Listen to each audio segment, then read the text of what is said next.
at one point, things got pretty contentious. Let's show you that and then talk about the controversy. Well, I'll tell you something else that Senator Sanders was against.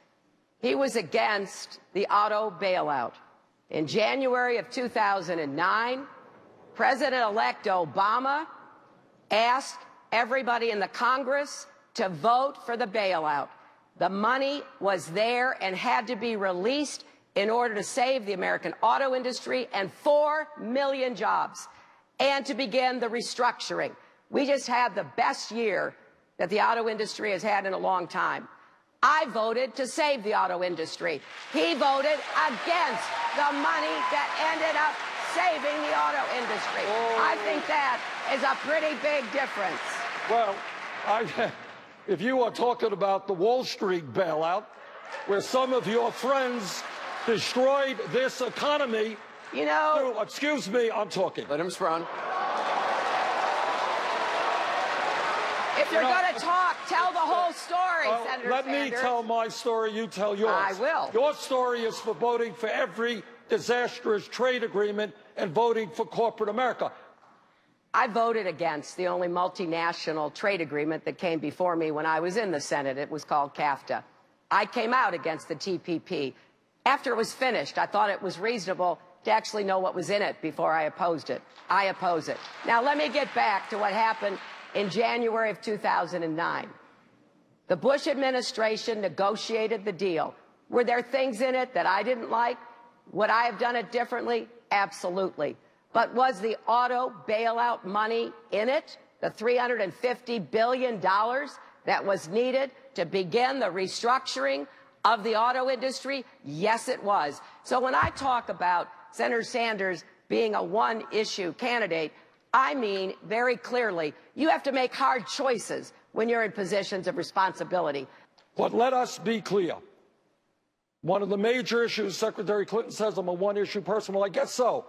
My one issue is trying to rebuild a disappearing middle class. That's my one issue. So that was a nice piece of controversy there as they went at each other, and then he said, you know, don't interrupt me, basically. Let me finish my answer. I imagine that a lot of people will be talking about that at the end of the debate. I'd be surprised if the Bernie Bro Brigade, those people that charge people with being Bernie Bros, don't come out and accuse him of being sexist because he said, don't interrupt me, which he was interrupting him, right? Well, let's see it. Maybe I'm wrong, okay? But my guess is that they'll go in that direction. How dare you? Now, when the Republicans shout over each other nonstop, there's no such issue. But the minute somebody says, hey, can I finish my answer? We'll see if it's an issue, right? But more important is the actual substance of it, the bailouts. She paints the bailouts as, well, I was saving American industry, like the car companies. He paints it as, are you kidding me? These guys are billionaires, and they asked the American taxpayer, the middle class, to pay for their screw-up. Yeah, I was against that, and you were for it. So it's a very clever debating tactic for Hillary Clinton, especially in Michigan, to turn the bailouts into, well, it helped the auto companies, and that was the beginning of the auto bailouts, and to try to take away from his strength and turn it into a negative. But at the end of the day, I think he still won that exchange in the beginning there when he said, I'm for saving the American taxpayer, not for the rich people on Wall Street. I thought he had good zingers, but for that audience, I think he needed to explain the vote and why he didn't specifically support bailing out the auto industry, or why the fact that maybe the auto industry would be helped a little more if we couldn't import quite so many cars from countries that manipulated their currencies or flood the market or something else, but not just to say, you know, he gets in her face, this is the Wall Street, he makes a point of it, but he didn't make the point to the hometown Michigan audience, what did he do to save the auto industry? Mm-hmm. Yeah, that part he left out in a way that was, yes, a little mad. I mean, it was yes. Noticeable. Yes, it was noticeable. And you kept waiting for him to answer that part, and he just said it in one small passing thing, like, of course I was for the auto bailout.